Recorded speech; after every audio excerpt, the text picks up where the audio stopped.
So, I made a big boo boo. I Forgot didn't to hit turn. record. No, I recorded all of your audio, none of mine. Oh, you can choose different people to record? That's crazy. Well, I'm recording speakers, so you're my speakers, and then I'm recording my mic directly, so that would be a separate channel. And that one was muted because I had it set to clip video games. Like I just I got display capture and speakers and then analog. There's only two audio. But fuck it, you know. all good. Just cut all that stuff we were fucking about anyway with the speakers. Let's fix my mic if you're gonna have to cut. So I'm gonna unplug it and plug it back in. All right. Welcome to the D and Is that D podcast. And no, say it again. You sounded clear this time. a little better? Oh, That's perfect. better. We're Okay, golden. good. Yeah. So next time I just have to plug it and unplug it like Yeah. the old days. Did you And turn it on and off? we might have to get you a new pair. I have to do that with these headphones I have. It's $30 a pair, and I've cycled through 3 pairs in a year since Skull bought me this mic and interface. Oh, these are trash ones I have. They're made to plug into a phone because, like I was saying, I used to game out with a couple other guys a bunch. So I Yeah, got I this so that gotcha. I could run on LTE and actually talk to people like I'm doing now.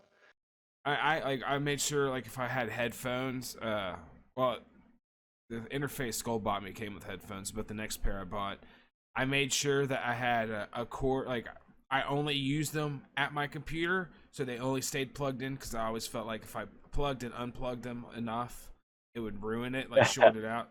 So I just left it plugged in, and they still shorted out, and I was pissed. I hear that. Yep. Don't fuck with a good thing. Just leave it. But you are right about ports wearing out. The charging port in my phone, which is 6 years old now, is fucking worn right the fuck out. Holy shit, 6-year-old phone. Yeah, Samsung Galaxy S7. I think it's 6 years old now. Dude, I have an S20. Holy shit. Yeah, I'm a little bit behind, I guess. I don't know. Yeah. I never use my phone for anything, like except what it's for, phone calls and texting and the odd shit like this. What I did Like, with yeah, I my don't need phone is power. what I'm doing now, except now I'm able to stream and record and edit. I used to sit on Discord and just talk. I used to watch Kumite and shit. Yeah, same here. I had my cordless headphones and this and that shit while I worked. And if it wasn't Kumite, it was D&D streams. Like there's Critical Role, and then there's Part of them. something Uh, something adventure. I found a whole bunch of channels that were like 10,000 likes or views, and then now they're all blown up since the shutdown. But I watched quite a few D&Ds, and that's where I got my theory that like a lot of the big successful streams they don't do the open choice world. Like you start here, that's where you guys meet, and then your bad guy is here, and then it's up to your character's background and your behavior to determine, dictate, and direct them to the endpoint. They uncover yeah. and create the story as they go. I like that openness, but successful streams don't really have that. They have that Final Fantasy linearness. You have your point A and point B with like 5 shops, a couple people to talk to in between. Well, there's more to that, right? Like, don't they have like 8 people in his fucking game group? Isn't he DMing 8 people in Critical Yeah, Role? yeah, So you but cannot there's have the luxury more. of giving them There's more custom. with like 4 to 5 people. Some with three. Sometimes there's like five, and then it drops down to 2, 3. Like there's a Okay. lot of the smaller ones that I watch that follow that same formula. Like I said, they just follow the same formula. So, even with smaller groups and more time dedicated to a show or an edit, it's not really that open. Or I at least personally, I don't view it as an open game, but I also don't play like they do. So maybe that's how it's easier to play that way, or maybe I don't know what the fuck I'm talking about. I should disclose that I haven't played like my own personal official first game yet. Like I've jumped in on a few times. I've watched a lot of sessions, and I just hung out with people that played a lot, and I watched a lot of videos. So I have an understanding on some of the lore and some of how like the mechanics. I'm an MMO player, and I like to play RPGs, so I have an idea of D&D, just never played yet. Yet. Yeah, I don't mind having you sit in on a couple. We were gonna do Discord for Daryl because he was gonna move away, but he's gonna end up staying now for a little while, which is awesome. Hell yeah. So if we make you a character, yeah, you have my promise that you'll at least get to sit on a session. However, you will have to buy dice of some sort, or else use an online dice roller. Yeah, I I need will. some decoys. And then I'll buy a clip, like a little clip to go on top of my monitor. So if I have to roll, it'll point to this little section I can throw dice at. Yeah, we were gonna set it up for El Daryl where he hit a button and it turned over where we were. So I would put the dice that he needed on there. Oh, And hell he'd hit a yeah. button and it would just flip the thing and drop the dice. Just a flat paddle, and then you put it on the other half and it would just keep flipping the paddle. And we were gonna go all in and see if there was some sort of little robotic setup we could do. And then we'd start joking around to go getting a mannequin, putting the fucking iPad on where the head is. And yeah, just having fun. That's pretty funny. But I did actually want to do the dice roller thing because it's easier for him to roll the dice if he just hits a button. Because I can load up. We got a shitload of dice, right? That way he doesn't have to have 20 dice. There's some times where you roll 66 or 10d6. I Don't know want to you're do that you 10 you're times. shooting for a low tech run, but why don't you use like the dice generators, all the free ones that are on the internet?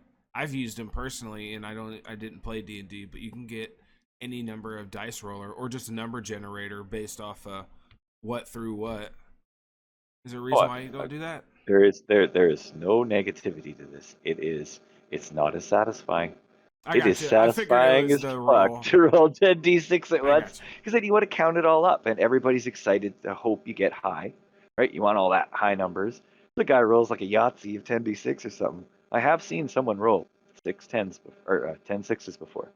You're addicted to rolling Only like dice, man. I get it. It's like Warhammer guys get me too. why Warhammer, would you roll even more dice than D&D. Why You roll would like you 30. why would you snort your heroin when you could shoot it? So like why would you click a number generator when you can just roll real dice? And you Exactly. have the dice for, IRL sessions too. So I get it. I get it. That Yeah, this is equation's a more little bit like a. extreme, like how I just equated rolling dice to shooting heroin. I know that's extreme, but that is the difference. Clicking a button is like snorting it, and then rolling it's like shooting dope. I roll dice and I like rolling dice. Like I remember as a kid, I'd just roll dice for the fucking fun of it. And I got into craps because I like the clickety clacks of dice. My click rocks. CeeLo. Hey, unplug and plug your mic back in real quick, Mister Man.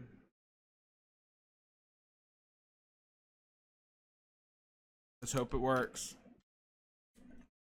Uh oh. Hear me? Is Yes. that better? Yes. For now. Excellent, excellent. It Not sure seems what the like hell there's it is. always going to be a hum. It seems like it just depends on how extreme the hum is. Very weird. See if I can get Buddy to drop off the mic. Yeah, we'll get through one more. And I'll Yeah, make sure I have a good it's one. all good. I mean, we'll just they're not going to be long episodes yet because we're still building what we're deciding to do.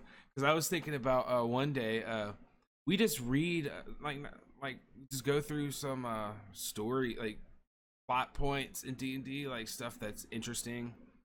Maybe read We go through the people's different campaign worlds. stuff like that. Just start going through like the universes of D&D and the Yeah, that would be different super cool. settings, and then just discussing like theory craft, like an MMO player with theory craft, essentially like that. If you want stories, as soon as you pick a setting, there's going to be novels on it if it's one of the approved settings. Yeah, But they have so many. Ravenloft, Spelljammer, Forgotten Realms, Dragonlance. I have a ton of Dragonlance novels I'm looking at right now, and a ton of Forgotten Realms. I know a lot about both their origins, but I mean, I haven't kept up on a D&D world in 15. see, like, yeah.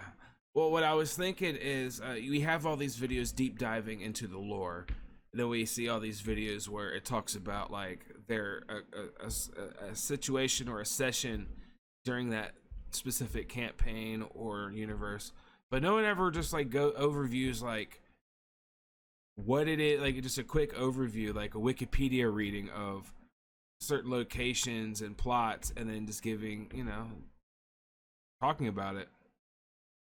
20 shows easy on each one of these good setting, like the high Oh, settings. I know you could Forgotten break Realms, down Dragonlance. D There's and so much to talk about. you could break down D&D story settings and just like old school stories of people's experiences down. You could break all that down into hundreds of shows. Yeah, for sure. Because it's been around like 60 years now. Long No, fucking time, man.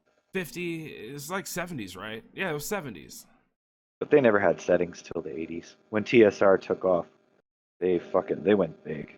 They, Oh yeah. TSR took off in about the mid 90s, and then once Wizard of the Coast bought them, they went even bigger. But in my opinion, they lost a lot of the heart. But man, there was variety, and Wizard of the Coast made the best version of D&D, in my opinion. 3.5, the most easy to build what you want. Yeah. Something for everyone. Like actually, that's what I want to ask you. You had to build a character of all the Magic. types you've seen. Magic. Oh, what am I saying? Your name is Sorcerer. But you never. I don't want to typecast you. You never know. You can be like, I really want to play a barbarian, like Conan, because that's what All right. Mitra said. Well, But like, since if you this had to is pick your first character, what would he be? it would be okay. So, how I got my name is also going to describe my, like what I'm going for character wise. Because when I created the name, it was to join a website, and I didn't know I was going to do YouTube or join Discord at all either.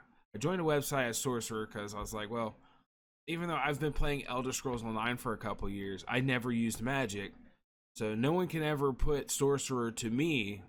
That's my thinking. Like, no one would ever suspect me of using like a magic name or making a name off of like something from a video game. That's out of my character, like what people would think my character was. It was more of a security thing. But then I started playing Magic and Elder Scrolls because I was like, well, fuck it. There's a sorcerer class. I'll build an endgame character off of that. And then after that, I started playing RPGs, Baldur's Gate 1, Neverwinter Nights Enhanced Edition. I played Neverwinter Online already, and I always chose Ranger or what is it? Warlock. And I just started playing Magic characters in all these games. I played Skyrim. I played Skyrim VR, Magic. Then I built a computer last year. As soon as I started playing computer like PC games on my birthday, and I just started playing Magic after that. And then when I got really big into D&D last year, like started looking into it for reals, I started looking at stories of Magic users, looking at how Magic characters are built.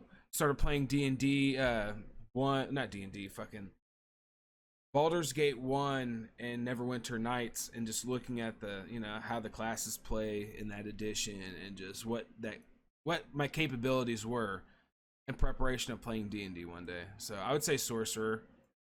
Yeah, you don't. Took forever to say Sorcerer. Love it. But that's D&D, right? You can't just say something in one sentence. Yeah, I had and to that's what I like. You have to explain yourself. You can't just do something without explaining yourself. But I like it. It lets me know about you. You'll take the time to explain something that fits into the sorcerer.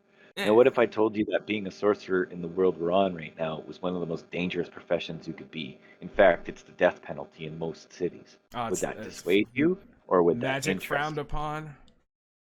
Well, magic destroyed the world, right?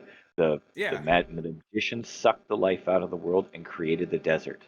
If you were to use any sort of magic in the middle of a bunch of people, unless you're Kyle Rittenhouse, you ain't getting out of that shit. Like, they're gonna lynch your fucking ass. But there are good ones too, but they're all underground. So you could be a secret agent sorcerer, essentially. They're called the Veiled Alliance. Okay, so what you're describing is essentially what the Necromancer in Elder Scrolls Online is. Like, Yes, you could underground be sect. Yeah, you can't use certain spells in front of people because that's only necromancy type spells. So essentially, is what you're saying is like, I can't show I can be a sorcerer. I just can't display my magic in front of people. Correct. And there's stuff built in to help you. So things to know about spellcasting in Dungeons and Dragons. They Hey, have good news. different requirements. Oh, go ahead. I just checked. The Tism Basements podcast has finished rendering and is now available on YouTube. This is going to release way after I had to keep re-rendering it on Vegas and then in different definitions and uploading it to different channels on YouTube until it finally fucking took it. I think it was just because it was like an hour. It's like, oh, it's only 2 hours. Supposed to be a 2.5 hour podcast. Something's missing. Fuck it. Who cares? Anyways, that has nothing to do with what we're doing now. Sorry. That's okay. I'm happy for you. You've been fighting with it for like 5 days, I think, right? Yeah, like Yeah, at least 5 days. I was remember gonna, hearing about it like that long ago. I was gonna upload it the day I heard about Lou, just because I was like, fuck. So actually, I was gonna upload it the day. Yeah, I was gonna upload it that day because I talked to you, talked to Burger. I was like, this got to be uploaded today. People, no one's really uploading shit because everyone's going through something right now. And then I wouldn't say just me, but I'm speaking only for myself. I couldn't do shit other than just keep trying to render because I was focusing on uploading that, not just to let people watch something, but because I needed something to do. Okay. Yeah, it's been fucking Idle hands of the devil's plaything. Yeah, true that. 3 days in, I finally fucking got it. Skull Kid was about to upload it for me on his channel, but I finally got it. It's one less thing to worry about. Now that I know I can upload long-ass videos now, I really hope that it's a full podcast. But now that I know I can do that, we are in good hands when this finished renders, the first episode finished renders. It's all about learning with this shit. The Yeah, nice thing is, with a computer, you can usually use the same formula, and it'll work from that point on. So you just gotta get it right. All these, even this D&D thing, all this is like, I like working with people, and I like talking about subjects. And now that I'm breaking down my conversations with people to specific subjects, and the people that are really into those subjects are like, planning work with me, I fucking love just talking on a mic now. It's not like it's not for the clout thing. It's just I just like talking to people. And I can't, like, in COVID times in the suburbs I'm in now, I can't get that same experience as often as I do. Especially with my crazy ass work schedule. So I'm like getting real addicted with the streaming and podcasting. Even if it's only like the same 15 people that I'm streaming with or doing podcasts with that watch it, it's cool because all of us are doing something now. It's good to have streams again. It was a drought there for the longest fucking time. Yeah. Bored out of my skull. That was the first thing I said before I got offered to do something on Heejazz. I was saying it's a drought. There's only like 6 people that are fucking streaming that anybody cares about, and all of them hate each other. So there needs to be more people working with each other. And I mean, granted, everyone deserved to hate each other because they were all law cows in their own right. You know what I mean? Gonna say everybody kind of did it to themselves. Like fuck. Yeah, and I was like, there needs to be more shit. And I got offered this, and I was like, well, I only want to do a stream with Skull Kid because it's, I worked with him, and me and him, like, we had good conversations. And then now I just want to do shows with everybody. I thank Ear Juice for that. He put it, he just said, just fucking do it because I had my reservations. And then all the spooky stories you hear. Just fucking do it, mate. Just fucking do it, mate. Fucking do it, Just mate. fucking do it, mate. And regardless of the bad blood that people think that exists, like, I wish Juice the best. Despite ban Ear Juice. Yeah, ban Ear Juice. That's keep on keeping on. I know he cared about the community, and I get why he cares about the community now. I really do. As gay as it is to say, it's a group of people just hanging out. I can't say that fucking word. But I know. I like a gathering of like-minded individuals, but I do not like the word community. I know. I think community implies too much of the same thought pattern. I love the rooms I'm in because everyone's very different. I guess we'd say circle. How about that?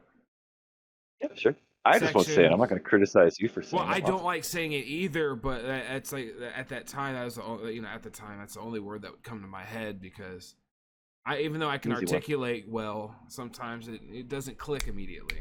But I would say this section, this corner, because we are like, if you trace everyone's lines back to when all the communities intersected in like 2017 and 18, it's all like neither they were from the truthers or the skeptic communities, or they were from the IBS side. Skeptics and gamer gators. That's the main things that seem to intersect that I remember.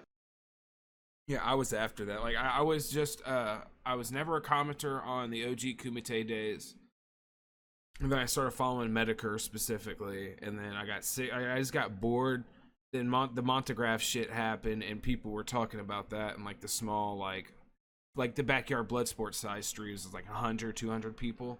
I started watching a lot of those late 18, early 2019, and then I disappeared with real life.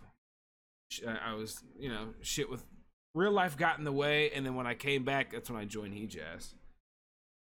Oh, okay. I was like, I never fucking seen your ass until you Yeah, just, but you just confirmed it, so there you go. Well, I found it because I was looking at the old thread, the old IBS threads, just remembering the fun times, trying to figure out where can I find people that watch that shit and talk to them about it, even though it's like 3 years on, 4 years on.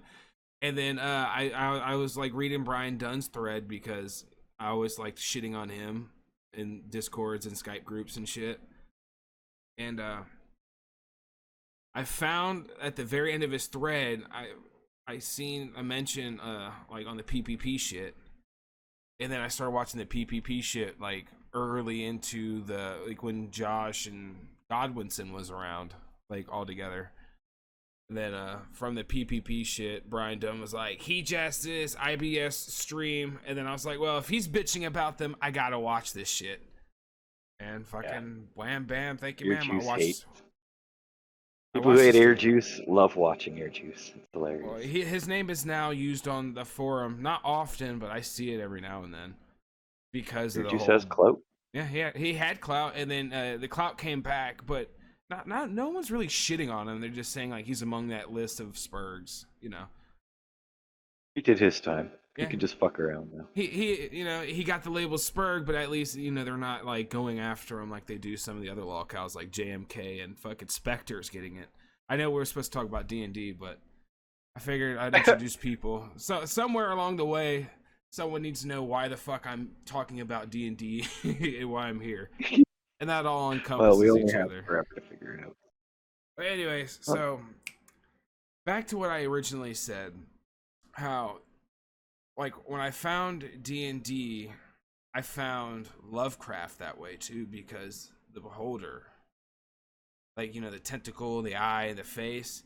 But I've noticed throughout all the editions that they slightly changed in appearance. Because at one point in time they were just like round, creepy beasts, and then they went back to being tentacles. At least from the games and editions. The true beholder that I'm familiar with, that is the beloved one.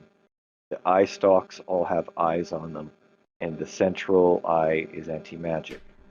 So wherever the central eye looks in that cone, you should not be able to use any magic, including its own magic. And then above it, it has a certain amount of tentacles. I want to say 12, but honestly, I'd have to look at the monster manual. And each one of those tentacles has a different magic power. There's always, again, this has been consistent from 2nd edition, 3rd edition. I think even 4th edition had a version of it. Anyway, each one of those eyes had a different power.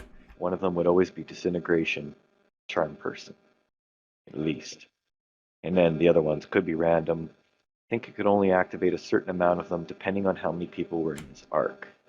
That's where it got interesting with the tactical map. Everybody trying to bounce out of the way. But being at the central eye could also be protective for you. But if you were in the central eye, your magic gear wouldn't work. And he had a really big mouth and a fucking good to hit. So yeah, beholders are deadly.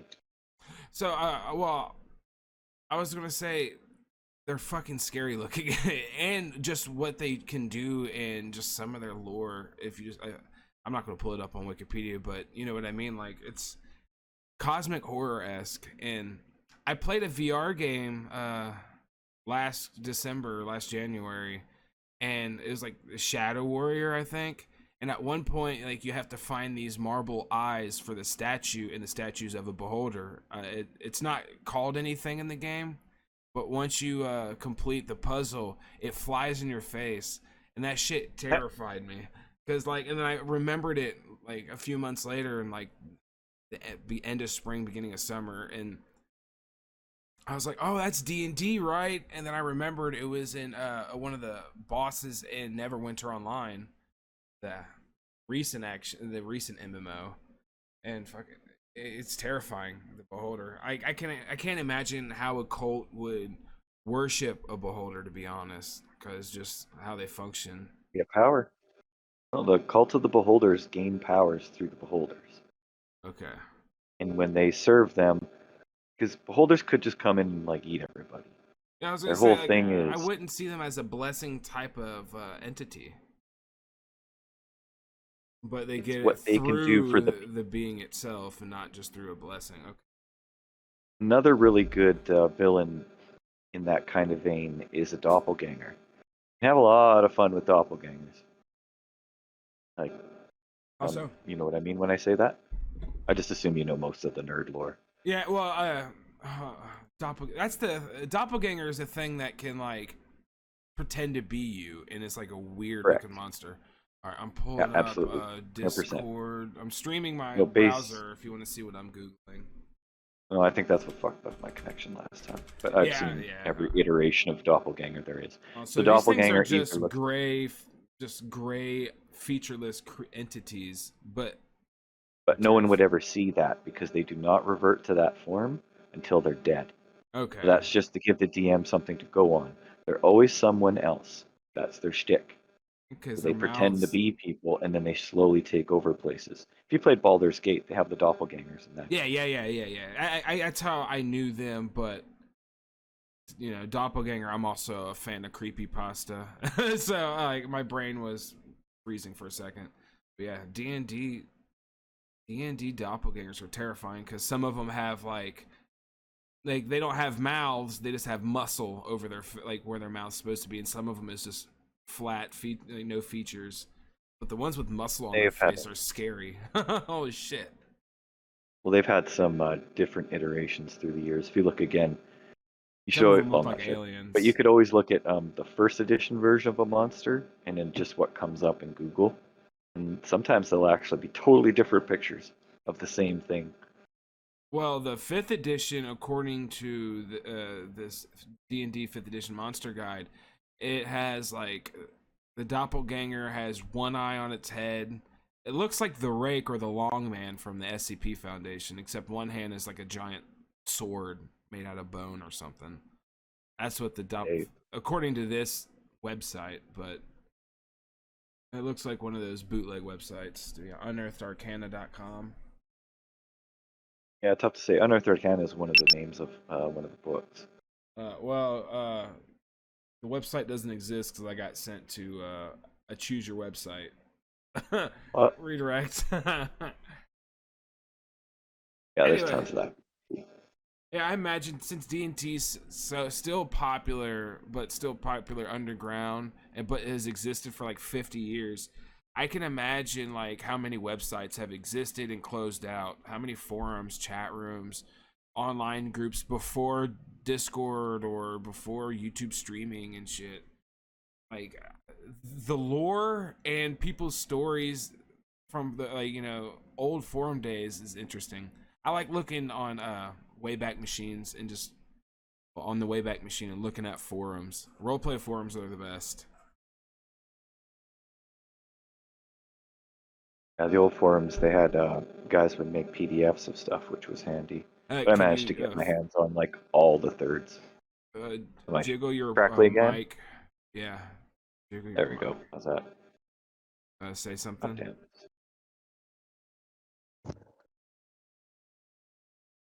Fuck this thing. All right, I don't hear a buzz.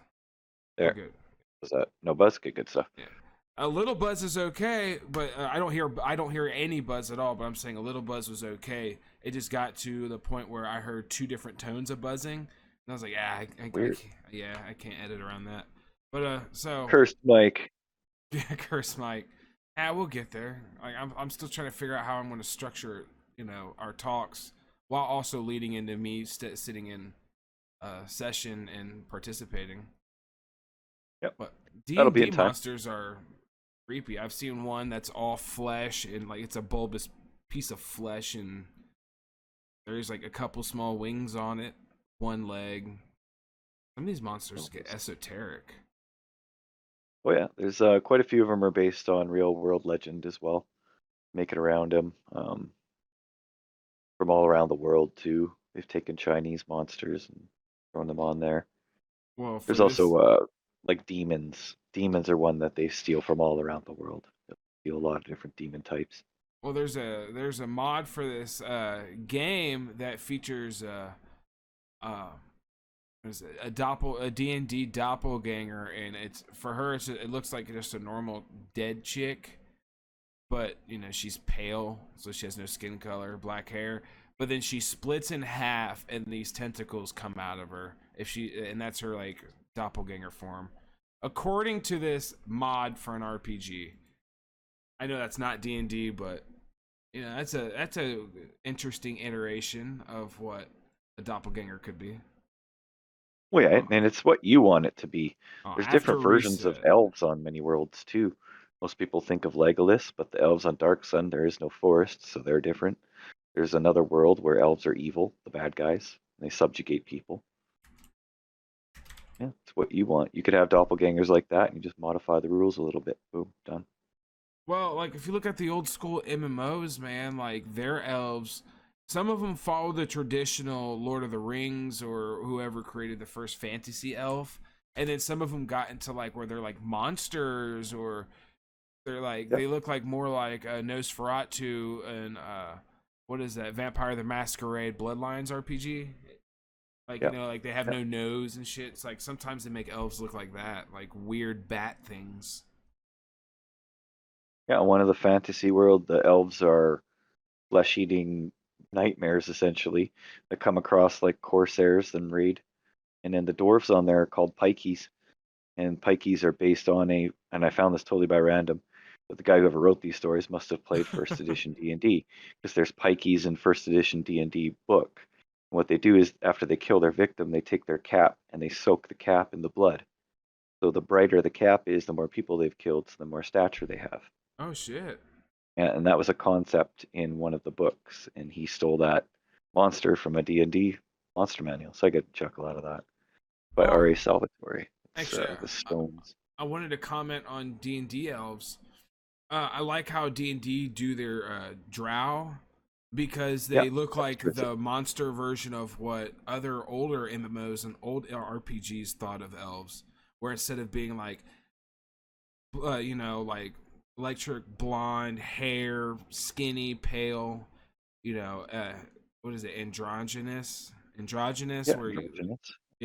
instead of looking like that, they looked like males, pale, black eyes or red eyes. They look like they're pretty much vampires.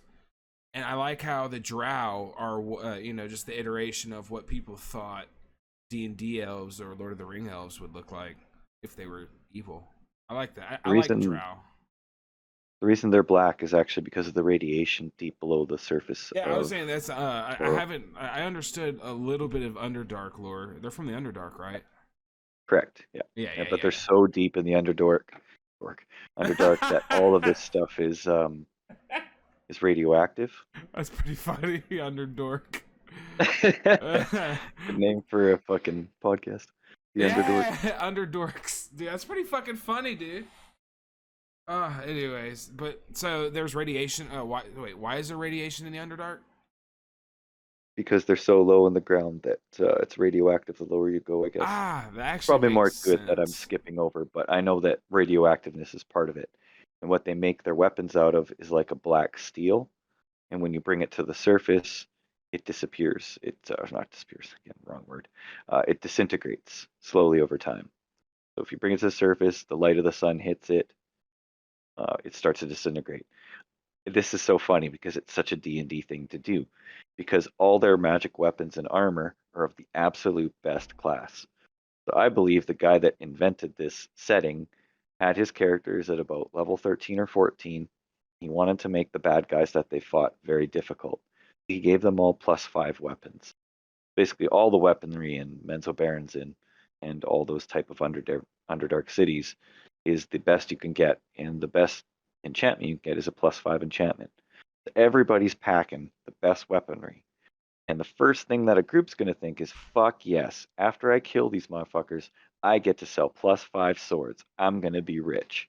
Because that is what adventurers think. People think it's about everything else, but no, it's usually about the loot.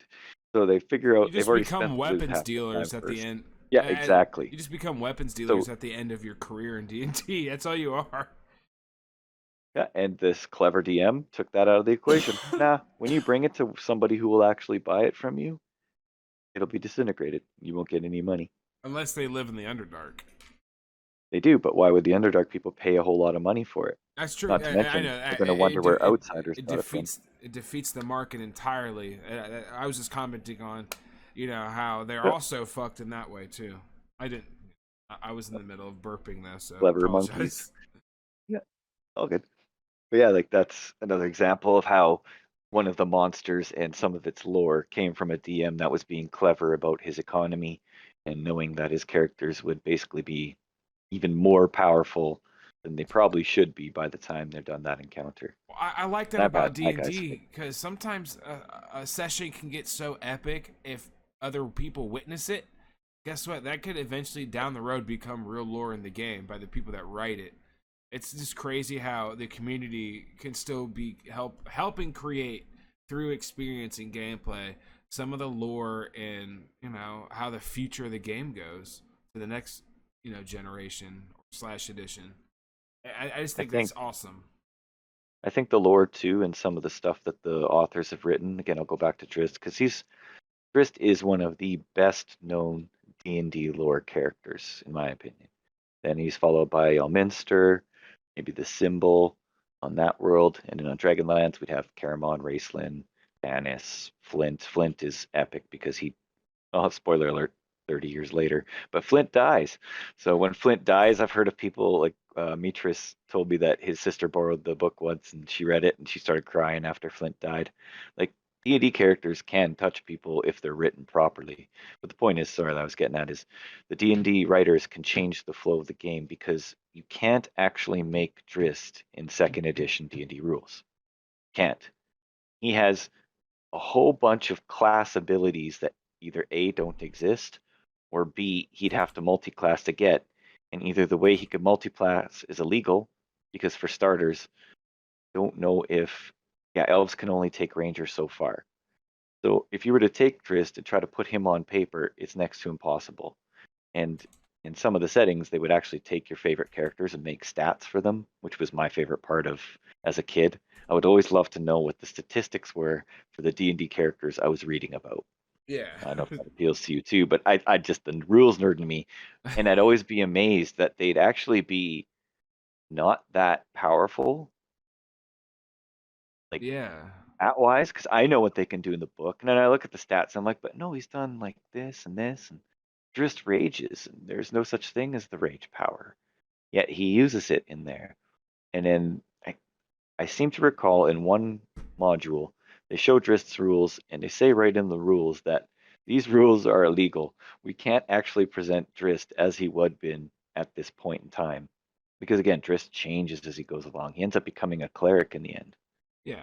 Okay. It's, but you see what I'm getting at? Like this character, one of the most popular characters in the setting, was breaking the rules, and people were trying to play the game like me, and we'd want to have Drist in our campaign setting, but then you're breaking the rules, Yeah, which is and there's a what lot the more game's supposed to rules be nerd. about. Yep. And then yeah, you get the rules lowering too, which slows Yeah, everything down. that's what the game is about because it gives structure, and then now you have to invest yourself into imagining these restrictions. And And the we rules live keep people we honest. we live in a rural world with rules and regulations. If We do, and we try to video games need to, so they exist as like a tangible immersive thing.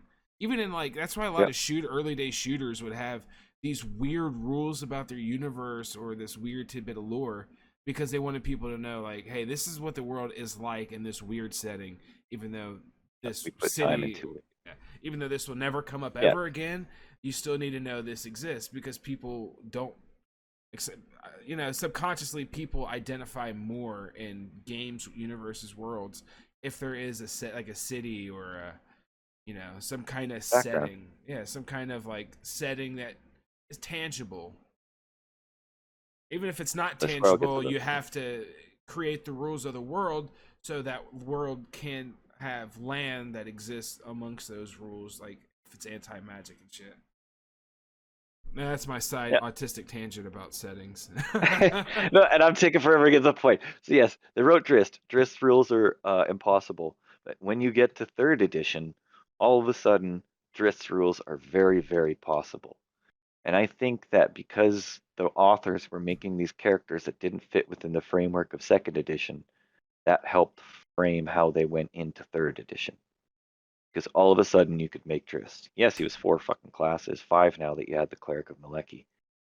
Well, just like society in our world, rules change. Society views things differently as it grows and elevates with technology. So yeah, that's cool. Like you could see rules slightly changing over time based off the growth of the community or the universe. I like how it changes over time because of a immensely popular character, but also because the actions and the stories and shit the other players provide motivate them to cater more to that experience. But And the authors actually take that a step further and take the game effects from the new edition and inject them into their books. Examples of this are in the Drist book, A Thousand Orcs, I believe it's called. Up here, yeah, there it is. What's it called? The Thousand Orcs, the Hunter's Blade trilogy. In that book, and in another related book in the same timeline, they actually talk about the change in magic. And that's when they start changing orcs into not being mindless beasts that were warlike and you didn't have any other alignment but evil, to something that all of a sudden, well, we should care what these people think, and they actually have children, and maybe we should worry about where they get to live, and let's give them this land. And it was all nonsense, but the point is they were taking rules from the new edition of D&D, which was fourth at the time, and changing them into third. they're going back. And well, they were, or sorry, third to fourth. Fuck. Okay, I was gonna say, are they going Sorry, my backwards? bad. I'm high.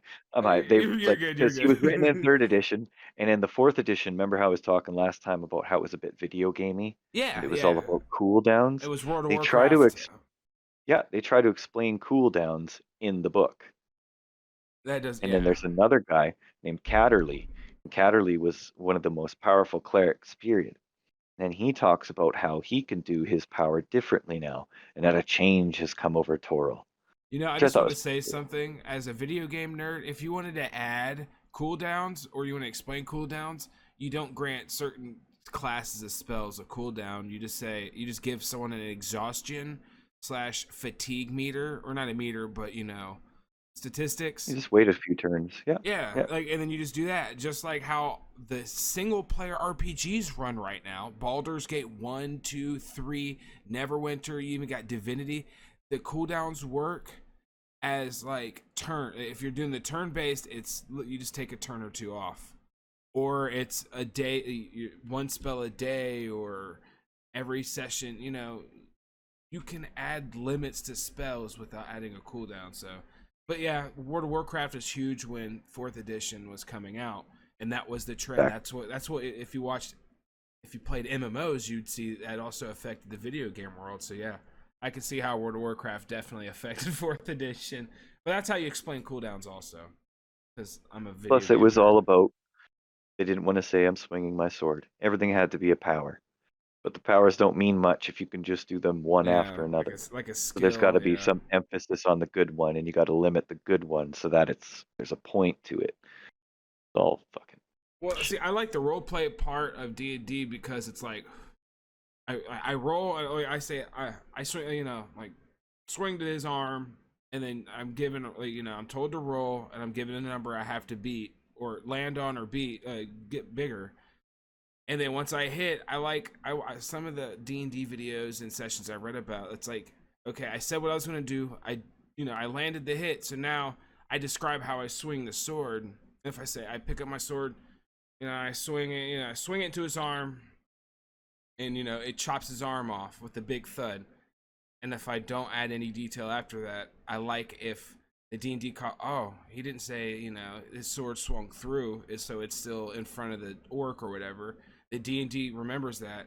I like how I like describing shit like that because then the D&D now can make the orc have a move that caters to where I left off my description of my attack. Like Yeah, it's role play, random but can happen. yeah, like I like that role play, but you're still moving forward. It's quick. You're just describing an action, and it could have consequences or rewards if the D&D is paying attention. Well, it's I about said what the D&D, I DM meant wants you to get DM. away with. I know what you meant. Yeah. It's if the DM wants to allow it to. Like, if you want to do a flip over some guy's head and you're not an acrobat and there's no wall to vault off of, you're a fucking halfling. Yeah, you can't do it. It's not gonna happen. And sometimes you got to crush dreams. But if you want to roll between his legs like a halfling should, instead of trying to do something you Yeah, shouldn't. cut the Achilles tendon as you roll, make it high. But yeah, That's speaking cool. of that, we should talk about that too, because some people think that they can say, "I just hit a guy in the head." One thing you need to understand. Well, not again. Sorry, I don't mean to. Anyway, Hey, no, say it how you say it, and you know I'll what I mean. You know what understand. I'm And saying. if I don't I understand, just I'll ask. okay, fair enough. So yeah, it's all abstract. Your armor class is an abstract number, and the number you roll against it can change as well. If you tell me you want to hit someone in the head all the time, first of all, that doesn't happen. That's one thing that people always try to protect. It's you're not going to be able to do it. That's what the critical hit exists for. You roll a 20, you're doing double damage in pretty much every edition of D&D that's ever existed. Doing more damage on a natural 20, and you're generally Yeah, failing on a natural 1. throughout So every with that game, 20, throughout every video game and tabletop game, yeah, that 20 is the sacred hit, or whatever the max it's number of that system's dice. But correct. that number is always the golden one, whether it's for to land a hit or to fucking obliterate somebody like a nuke. That's the headshot, right? Yeah, Getting that 20 yeah, is your headshot. yeah. The Everything up headshot. until then is an attack. And your hit points don't mean that, okay, so I roll and I hit you, I do 7 points of damage, you have 21 hit points, knock 7 off 21, you got 14 hit points left. This does not mean that my weapon physically cut 7 points out of your body. Now you're hooped in some way. No, the hit points that you have are an abstract number to represent how many times you can basically get lucky or use skill or use the environment to dodge hits until that last one finally connects. And that's the current rule that I'm using. And how you go down is different in every version of D&D. I like second because it doesn't say that you die immediately at 0. And I like that too, because I don't think everyone should die. Just Yeah, I because you kind run of out of like hit points a doesn't mean it's a last. death blow. I like it last. Like, see, okay, so my experience, like with stuff like this, that's why I went into the video game talk earlier. Like I said, my experience with D&D systems is through video games, but I've also played our MMORPGs that have nothing to do with that kind of system. But some of them are hardcore where when you die, sometimes you drop everything and that's it. Like you're dead. Everything that was on you is free game. But then I like the That's right. games that have the you drop to 0. Now you have another like a fatigue bar or whatever that lowers the percentage every time you're down, or if you stay down for a long period of time, and you still have a chance to get up and replenish that through like a couple nights rest or whatever.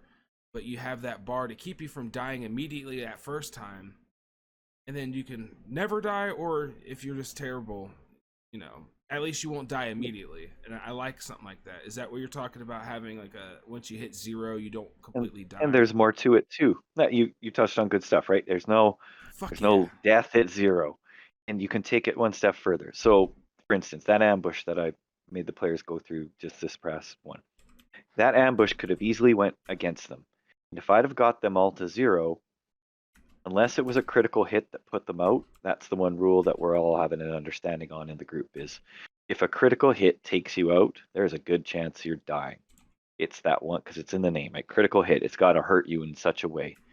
But the caveat is the amount of damage that is done must bring you -10 past 0. So you can do math. So if I get anything past -10, then the consequence is you have to roll what's called a system shock, part of your constitution. So the tougher you are, the more it goes. If you make So this is that like a check second and you wind? survive it, Yeah, a second wind almost. Something to that is just how naturally tough you are. So if you have a 20 con, you're going to shrug it off. If you have a 10 con, you're in fucking trouble. So at 20 con, you have like an 85%, I believe, might even be 90% chance on a system shock. So you take the shot, you're past -10, roll this percentage, you make the check, then you survive the hit, but you're unconscious. It's all about the circumstances. In those circumstances, if they all would have got knocked out somehow, if luck went against them, I'd have taken them prisoner. Oh yeah, They don't see, need to I die, like because that right? goes back to something I don't know if it was picked up on the recording, but that open world type of thing where Yeah. yeah, like Or another one. Their whole point was to be there to to warn them off the case.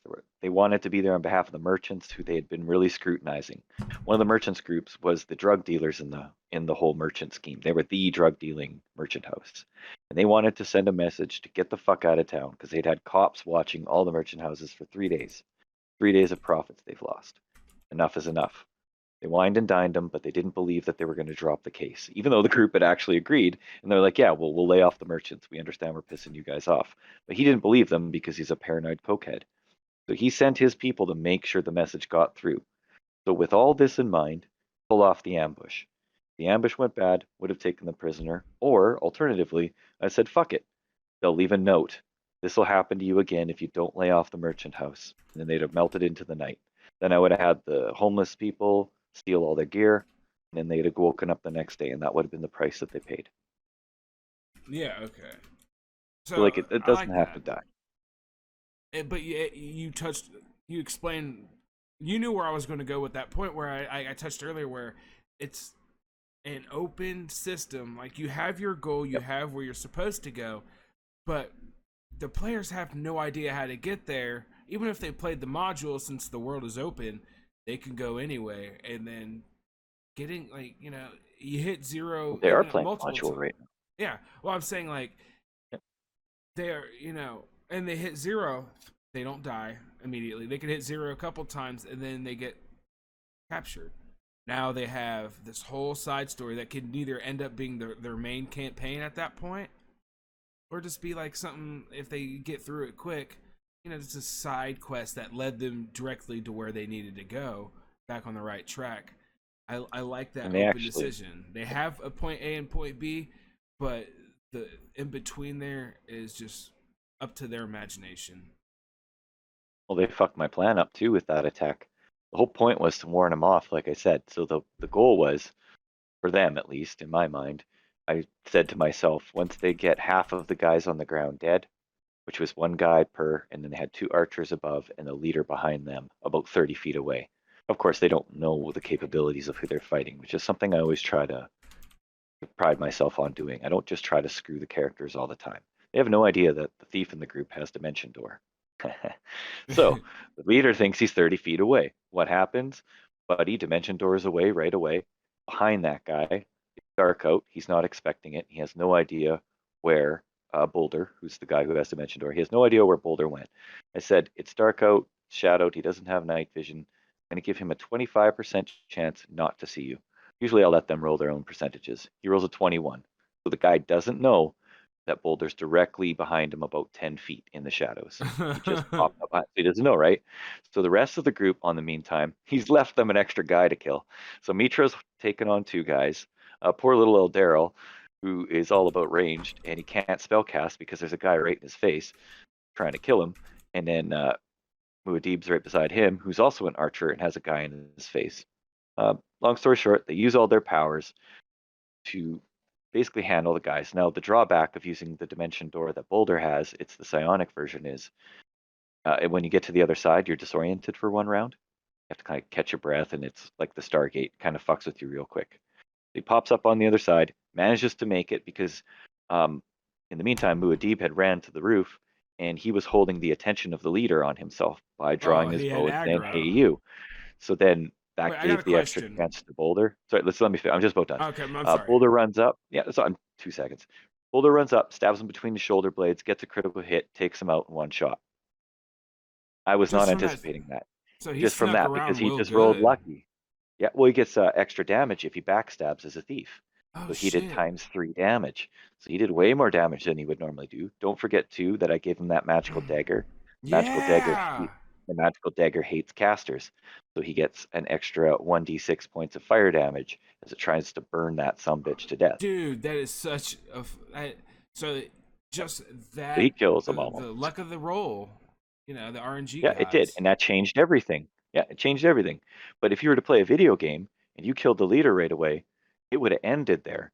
But they were like, "Can we take him prisoner?" It's like, yeah, as long as you don't kill him with real melee weapons. So he runs up, Muad'Dib just socks him in the face, knocks him out. You don't do real damage when you punch someone. You did the temporary damage to take him under, and they took a prisoner. Once the leader went, the rest of them ran. That's pretty funny. That's so they fucked your whole plans up just by good rolls and Absolutely, smart thinking. exactly. But rather than take it out on them, from there they well, I won't tell the whole story, but You're basically good. they Oh, go you and they could if you interrogate him and wanted stuff. to. Okay, it's up to you. It's a bit of talking, so I'll try to give you a chance to give your thoughts in between. So from that point, they have a decision to make. They've just killed 3 people. There's one guy left that's fighting Eldero. Eldero is about to kill him, but he surrenders because he can't just run like the archers did. The archers just scooted as soon as they could. They saw the lawyer drop, or the lawyer, the leader lawyer, who knows. He drops, and then they see that Muad'Dib's right beside him, and they've seen this guy that just appeared behind him. So now they're really intimidated with the 2 guys that weren't supposed to be there are now in their face. They take off. I tell the guys, if you're going to chase them, it's going to take you all night. They obviously know where they're going, and they've thought this through. So you have a decision to make. So the leader in my mind of this particular group is Mitra. Mitra is the one that keeps most of them in line and keeps them on point out of game. So Mitra says, I'll pick up 2 of these guys and we're going to boogie into the night. Or no, sorry, I got that mixed up. Mitra says, we're going to take them to the cop shop because they're really close to where the Templars base out of, and we're going to interrogate him there. Because I'm like, if you stay, the cops are going to come, or more of them could come. As it stands right now, just killed a bunch of people. How do you want to proceed? So they're going to turn themselves in. So grab the body, put them on the shoulder, go to the front door, answer as the guy at the front door. So I tell them a half giant and a human guard come up. You guys are carrying 2 bodies. You better do some quick explaining. And I play as the guy. So I always use voices. So everybody in tier, I see it as kind of London. So I'll be like, what's up, then, mates? We got a problem here. And again, my English accent, my Australian accent sound the same. Oh, Differentiate. same So here. we go through that. So we role play it out. So I say, Oi, what's going on here? So Mitra takes over. He says, Hey, these guys jumped us. We are currently working for the king on a special case. We think they're connected. So I tally this up in my head as bonuses. I'm like, okay, they've got a decent story. They are indeed working for the king. I'm going to give them +1 for each one of those. And then the person in the group with the best charisma, I will generally allow to roll for the whole group as he is the one who's doing it. In this case, it's Eldero. He has a 17 charisma. So that means his charisma is technically 19 with the bonuses. But I also see that there's a huge crowd around, and how these cops proceed could affect Yeah. how people proceed from here, right? If they just see these guys carrying around dead bodies without any sort of flack, Yeah, it yeah, I sets a was gonna bad say example. they're turning So I give them a themselves in with -2. bodies. Yeah, so I had to give them a -2, and usually -2 is the most of a penalty you should do. And then other than that, it's -5. Again, this is my own personal rules. It's not in the book. Yeah, I got you. It's -5 because people will rules lawyer me, and welcome to it. What So what minus what does five. -5 do? So -5, we're going to work off. We'll keep working off the number we have. So I've already Okay. said that Eldero's charisma is 17. I gave him a +2 from the modifiers to make it 19. But I've just said that there's some detriment to doing what they're doing. So that's going to knock it down to. So he's back to 17. In this version of the rules, you have to roll 17 or lower to pull off what I just said he has to do. So Yeah. he rolls his dice. He That's actually right. It's failed. lower this time. Okay. Yeah, he actually failed, which made us all laugh. In our game group, everybody gets 1 nightly reroll. You can give that nightly reroll out, or you can use it for yourself. That is a very Everybody, common thing. I like that. yeah, and the dog gets 1 too. So somebody will steal the dog's reroll sometimes. Anybody who's a living thing in that house will usually provide a reroll, and we just get a kick out of it because we're there for fun, right? So we Yeah. use a nightly reroll. He makes the check. So he says, "I take over the conversation." This is Daryl talking. He takes over the conversation, asks them for a private room. The cop says that the caveat for letting them use it is he gets to have a guy sit in. which is my personal caveat too, just to make it a little more difficult for them. Yeah. So they're like, yeah, they agree to it, so that we don't have to do a further check because everybody's on the same page. So from there, fast forward. Okay, you're in the interrogation room now. Now in this time, Boulder's been sitting there patiently.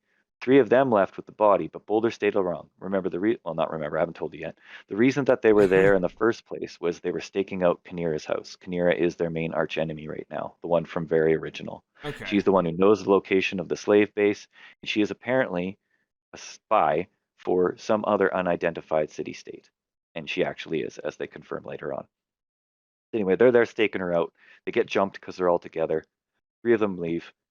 Boulder stays. Boulder sees her come out, sees her look around. I make him do a wisdom check because wisdom is tied into your senses. So it'd be like how good you are at seeing. I say, I'm trying to put these roles in here so you get an idea of how it works. And this is how I'm talking right now is how I would relate to him. So I'd say, Okay. Boulder, make a wisdom check to see how well you can see the detail of what she's doing as soon as she gets out of her house. He rolls, gets really low. They actually rolled really well on all their skill checks that night until the end. He makes the roll really well. I say, well, you see her slip her hand into her pocket, twist something on, and then she disappears out of sight. Yes, we've all seen Lord of the Rings. She went invisible. So she goes invisible.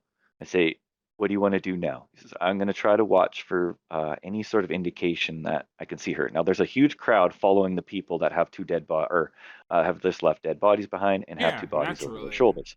Naturally, right? It's a huge city. It's about 7 p.m. at night. Time's a Oh factor in yeah, this, yeah, yeah. That's the right? perfect time So for there, the city to see that yeah. shit. So there's tons of people. They're bored. They've just eaten. They want to see the show. So I say, make your make another perception check or wisdom check. He rolls again, gets really low again. I say, you see 2 people get shoved out of the way further up the block. He's like, okay, I'm going to start shadowing her on the rooftops. The way the city's laid out, if you ever seen the Mexican cities where they kind of tier the mud brick houses up, Oh, like up the favela side of a type pyramid. deal. Yep, exactly. So he Okay. is able to easily just run across rooftops of in between those Yeah, places. because they're like He's at booking it, most keeping an five eye on feet her. higher or lower Yep. than each other. And he has also grown up in tier, so he knows where he's going. So he is running across the rooftops, keeping an eye on her, trying to look for indications. I say again, and this is just me and him playing now because he's waited his turn. Yeah. I say, Okay. okay, make another wisdom check to see if you could see her. He makes the wisdom check, but then he doesn't know where she goes. I say it opens up a bit because there's a bunch of people keeping back. You've just seen a couple get shoved closer to them, but now there's a fork in the road. She is either going to follow them or she's going to fuck off.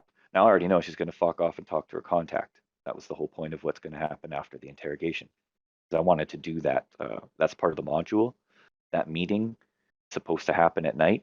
And since they were going to be late questioning this guy, that's when I decided I was going to work that encounter in. So she's fucking off to go talk to her contact. So I know this. So I say, you follow her all the way to the cop shop, but now there is no indication that she's still there. There's probably a 5-foot gap between where the people are, or where the group is talking to the cops before they go inside, and then the people that are trying to be looky-loos. I think that you would see her shoving her way through the looky-loo crowd, and you don't see any evidence of it. So what I'm trying to say is, and this is what I'd say to him, what I'm trying to say is she seems to have disappeared fully. What do you want to do? It's only taken you about 15 minutes to go across here, and we've actually already gone through the interrogation, so it's about a half hour for them to interrogate. Like, okay, and then go back. He goes back to Kinira's because she's gone, breaks inside, like I told you already, Yeah. finds the secret compartment, takes a crystal rod. They have a little bit of an argument. It's kind of funny. And then he fucks off with the crystal rod. And then he says he's going to watch for them from the rooftops until they're done on the interrogation. That's what he does. And we go back. Um, I'll skip the interrogation. Basically, I they got a do question. good cop, bad cop. Oh, yeah, sorry. I said I'd give you a chance for a question. Go ahead. So you said it's a crystal rod, right? And this is the Correct. world that Correct. no magic is allowed.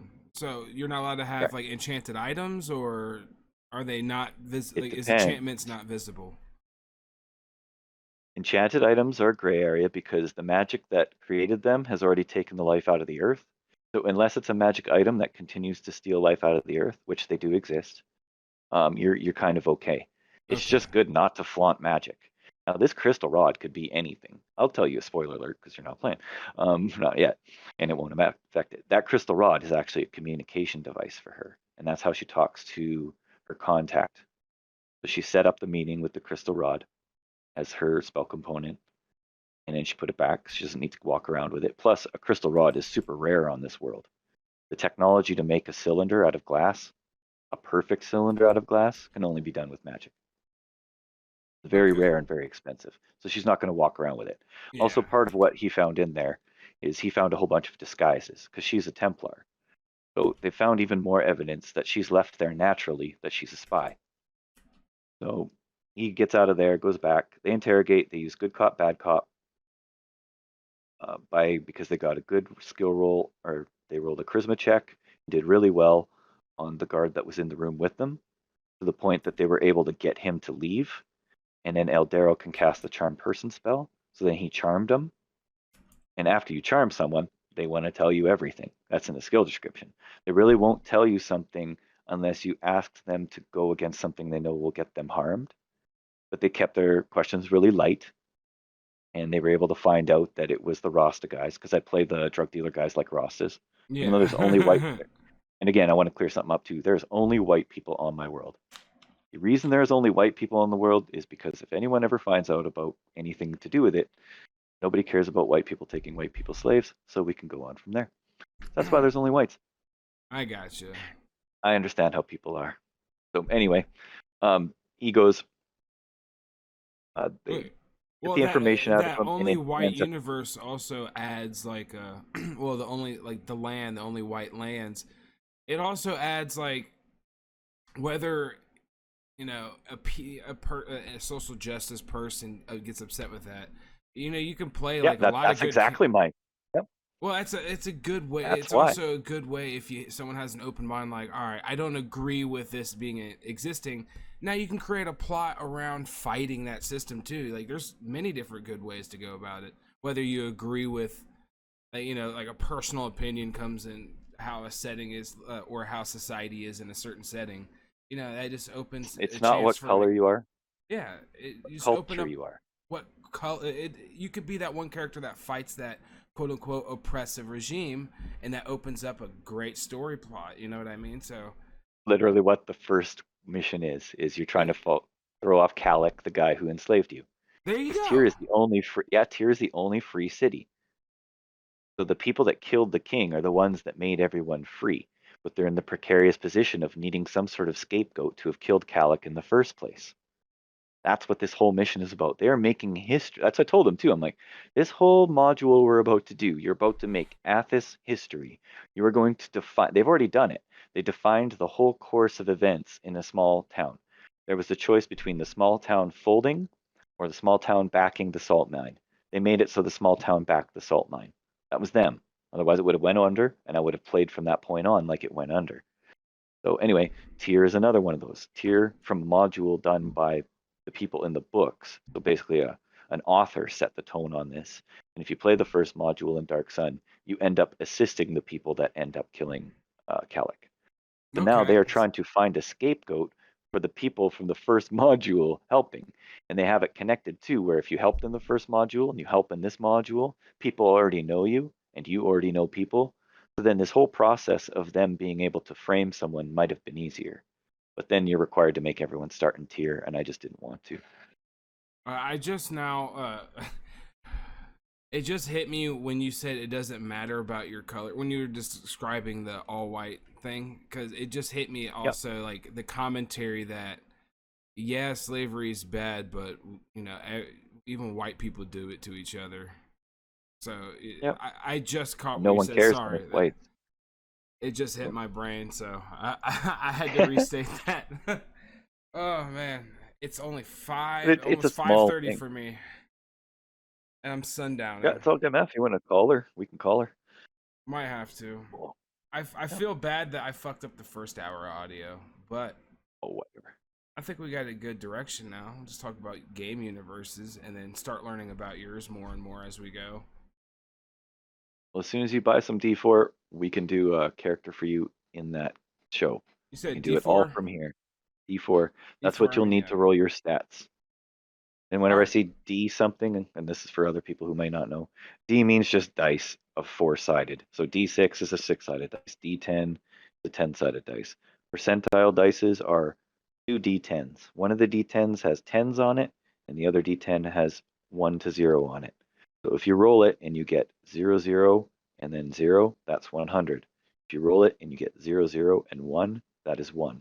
And then that allows you to make a range of between 1 and 100, which is my favorite way to do certain events. That's pretty cool. Well, I'll get after this. I'll get up with you. I do have a couple sets of dice I bought a while ago when I first started getting into Oh, it. beautiful. So we'll go through that. 5d4 would be ideal. Do you have anything? I know the answer is probably no, but do you have anything you are doing stream wise or YouTube wise? Anything that interests anybody? Absolutely not. You're the only person I trust to do this with right now. I got There you go. I appreciate it, but Yeah. I guess I'll stop recording right